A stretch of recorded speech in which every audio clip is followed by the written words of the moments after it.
وثيقة من الاتحاد العام لنقابات عمال مصر رفعت للرئيس محمد مرسي خلال لقائه وممثلي النقابات العمالية. الوثيقة تضمنت تعديل بعض القوانين الهامة مثل قانون التأمينات الاجتماعية وقانون التأمين الصحي وقانون العمل لسنة 2003. الوثيقة دعت العمال في جميع شركات مصر بوقف المطالب الفئوية والإضرابات والاعتصامات لمدة عام، وذلك لمنح الفرصة لزيادة الإنتاج ومنح الحكومة الفرصة لتحسين أحوال العمال.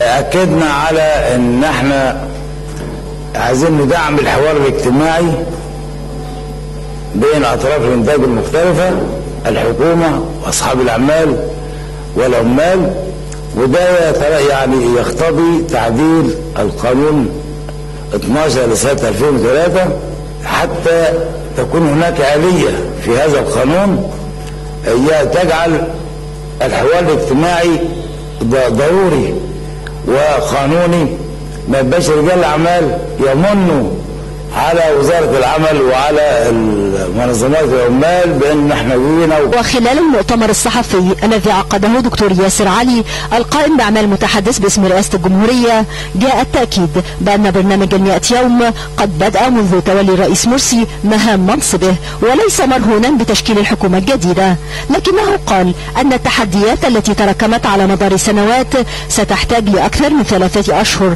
منوها بأن العمل يجري على قدر من وثاق من أجل الوصول للحد المرضي من برنامج الرئيس.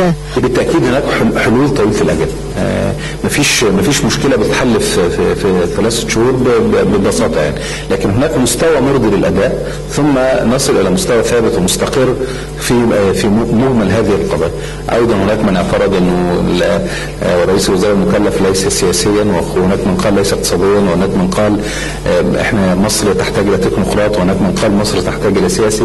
هذه الاجتهادات في النهاية المسؤول أمام الشعب هو السيد الرئيس، واختار أفضل من وجد في يعني أفضل شخصية وطنية مستقلة كما وعد سيادته.